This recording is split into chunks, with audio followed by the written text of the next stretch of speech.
Nilai tukar rupiah telah menyentuh lebih dari Rp17.600 per dolar Amerika Serikat pada Jumat lalu. Rekor tertinggi sepanjang sejarah, namun Presiden Prabowo Subianto menanggapi santai kekhawatiran soal pelemahan rupiah dan situasi ekonomi Indonesia. Sejauh mana pelemahan rupiah berdampak pada harga kebutuhan sehari-hari masyarakat? Kita akan membahasnya bersama Teguh Rifki, peneliti di Lembaga Pendidikan Ekonomi dan Masyarakat LPM FEB UI. Selamat siang Mas Rifki, semoga sehat-sehat selalu.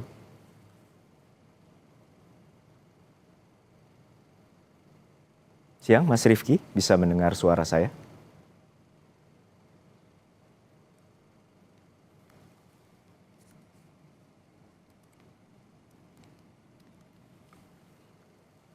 Selamat siang Mas Rifki.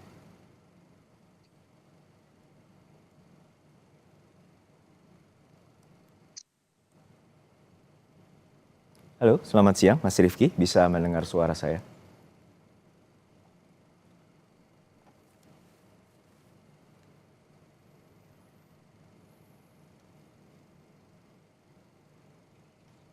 Selamat siang Mas Rifki.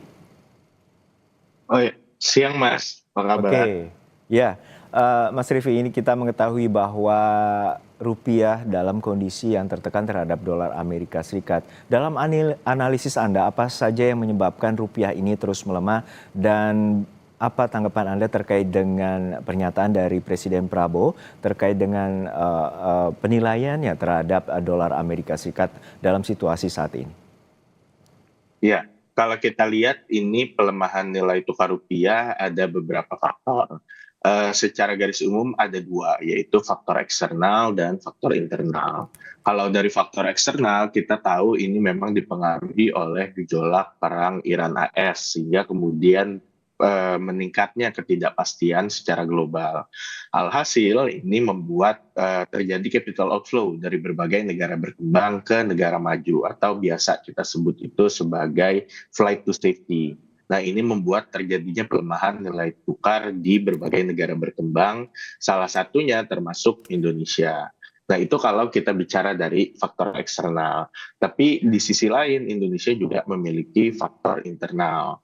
Faktor internalnya apa saja? Faktor internalnya adalah pertama, kesinambungan postur fiskal kita. Di mana postur fiskal kita itu memang banyak habis untuk program-program yang cenderung mahal budgetnya. Kedua, juga beban utang kita ini semakin besar dan sebagian beban utang tersebut juga dalam denominasi mata uang asing. Sehingga kemudian ruang fiskal yang menyempit ini membuat investor itu khawatir terhadap kemampuan Indonesia melakukan pembayaran utangnya atau melakukan pembayaran terhadap government bonds. Lalu untuk sisi internal lainnya juga memang ada faktor ketidakpastian kebijakan. Nah, ini membuat investor worry terhadap kondisi makroekonomi fundamental Indonesia. Jadi ini yang berbagai faktor yang membuat investor itu cenderung mengkonversi investasinya ke negara-negara lain yang membuat terjadi capital outflow dan pelemahan rupiah. Nah, kalau kita lihat dari statement presiden, ini memang presiden itu kan sempat menyebut bahwa banyak masyarakat terutama di daerah luar perkotaan itu tidak memakai dolar sehingga tidak terdampak. Nah, ini memang cenderung mensimplifikasi isu. Kenapa? Karena kalau kita lihat dari postur fiskal kita sendiri itu banyak yang menggunakan utang denominasi mata uang asing. Sehingga dengan rupiah yang melemah, ini beban bunga utang atau beban pembayaran utang juga meningkat.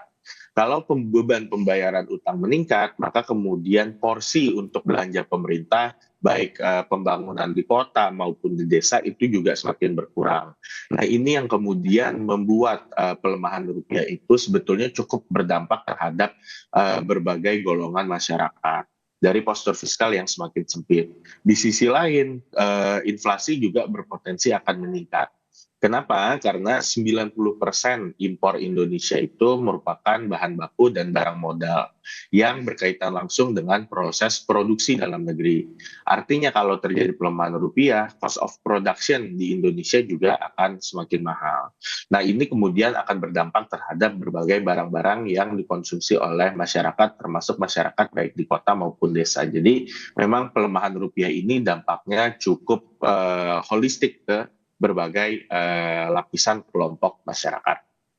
Ya, pelemahan rupiah ini memiliki dampak yang kompleks dan juga Anda sampaikan tadi ada capital outflow dan juga ada beban utang Indonesia yang juga cukup tinggi dalam saat ini, kondisi saat ini dan juga ada ketidakpastian terhadap kebijakan. Dan untuk saat ini sebenarnya kebijakan pemerintah juga ada ya Mas Rifki terkait dengan stimulus dan juga bantuan sosial. Apakah ini cukup efektif untuk menjaga daya beli masyarakat? Ya, sejauh ini kita melihat memang masih cukup menjaga daya beli masyarakat miskin dan rentan. Tapi ke depannya nampaknya ini dengan beban fiskal, dengan postur fiskal kita yang terbatas, pemerintah juga memiliki keterbatasan dalam memberikan bantuan sosial ke masyarakat. Artinya apa? Artinya memang pemerintah tetap perlu melakukan refocusing dan realokasi anggaran secara signifikan. Karena kita memang perlu bantalan sosial ini yang cukup tebal paling tidak untuk sisa tahun ini. Di sisi lain kita juga tahu bahwa penerimaan perpajakan kita ini relatif masih stagnan. Jadi artinya memang saat ini masih cukup terjaga, tapi bagaimana untuk bulan depan? Bagaimana untuk sisa tahun 2026? Ini yang pemerintah perlu pikirkan agar kemudian masyarakat ini tetap bisa terjaga daya belinya. Artinya yang saat ini terjadi ini memang masih bersifat sangat temporer dan memang pemerintah perlu mempertebal postur fiskalnya agar ini bisa disustain paling tidak hingga akhir tahun. Oke, untuk saat ini kita mengetahui juga dampak dari pelemahan dolar ini juga terhadap ke dunia industri dan juga para pengusaha. Anda menilai seperti apa? Karena tadi Anda menyampaikan ada simplifikasi dari pihak pemerintah atau melalui presiden dan sebenarnya seperti apa dampaknya terhadap rantai ekonomi di dunia industri dan juga para pengusaha? Ya, kalau kita lihat kan ada dua faktor ya. Kalau kita lihat ke dunia industri, satu memang dari harga bahan bakunya yang semakin mahal gitu. Kita tahu harga BBM, harga gas, harga berbagai komoditas energi ini semakin mahal. Lalu juga ada komoditas lain misalnya seperti plastik atau pupuk yang juga akan semakin mahal. Jadi ini akan mempengaruhi cost of production. Faktor kedua adalah pelemahan nilai tukar rupiah. Rupiah yang semakin melemah ini membuat biaya impor tadi akan semakin mahal. Jadi selain harganya juga sudah semakin mahal, konversi untuk impornya juga akan semakin mahal. Sehingga ini meningkatkan biaya produksi dari para industri atau produsen di dalam negeri. Implikasinya antara dua. Satu adalah produsen ini mempastru kenaikan harga produksi ke konsumen, yang ini akan menggerus daya beli konsumen dan mendorong terjadinya inflasi. Atau kedua, produsen ini memilih menyerap sebagian kenaikan biaya produksi tersebut dalam bentuk pengurangan profit margin. Artinya dalam skenario ini adalah produsen yang akan tertekan dari kenaikan-kenaikan harga ini. Jadi memang di dua skenario ini tidak ada yang favorable. Either konsumen yang dirugikan dengan produsen pass-through tingkat harga, atau kedua produsen ini menekan profitnya atau bahkan menanggung sebagian kerugian agar kemudian produksinya dan salesnya ini tetap berjalan. Jadi memang kalau kita lihat dampaknya ini cukup besar di dunia industri di mana revenue-nya ini berpotensi akan menurun selama kondisi ini masih terus berlanjut. Apa yang menjadi kekhawatiran Anda bila nilai mata uang rupiah ini tembus di level sampai 18.000? Karena kita mengetahui bahwa saat ini kita sudah di level 17.648 rupiah. Iya, ada beberapa kekhawatiran. Satu adalah kemampuan pemerintah untuk membayar utangnya. Karena sebagian utang kita ini dalam denominasi mata uang asing dan postur fiskal kita saat ini juga cukup sempit. Jadi risiko pemerintah ini bisa melewati defisit nampaknya masih cukup terbuka. Nah, ini satu risiko tersendiri. Kedua, kalau rupiah ini terus melemah, tentu daya beli masyarakat ini akan terus melemah. Dan juga dari sisi dunia usaha, ini profit marginnya juga akan terus tertekan. Implikasinya adalah kalau ini terus berlanjut, bisa jadi juga banyak usaha atau banyak industri yang akan mengalami kebangkrutan dan terpaksa melakukan PHK. Kalau ini terjadi, daya beli masyarakat akan semakin menurun karena kemudian akan meningkat kelompok masyarakat yang tidak memiliki upah cukup atau bahkan menganggur. Jadi ini akan berdampak terhadap daya beli masyarakat ke depannya apabila kondisi ini terus berlangsung. Yang terakhir juga mungkin yang perlu di-highlight ini adalah kemampuan pemerintah untuk memberikan bantuan sosial atau subsidi. Kita tahu sejauh ini pemerintah masih bisa menahan agar subsidi BBM itu atau harga BBM tidak naik. Tapi kalau rupiah terus terdepresiasi, beban ini akan semakin besar. Dan kemudian pemerintah terpaksa harus meningkatkan harga BBM yang ujung-ujungnya juga akan terus menekan daya beli masyarakat. Jadi memang ujung-ujungnya ini akan sangat mempengaruhi daya beli masyarakat secara keseluruhan. Kita mengetahui bahwa situasi ini sangat kompleks karena ada situasi perang dan geopolitik di wilayah Timur Tengah, lalu juga ada faktor ekonomi yang terus memburuk dari situasi global. Untuk saat ini indikator apa yang perlu kita pantau, Mas Rizky, terutama dalam jangka waktu 3 hingga 6 bulan ke depan, dan apakah situasi ini apakah terus memburuk atau justru akan ada situasi yang akan membalik?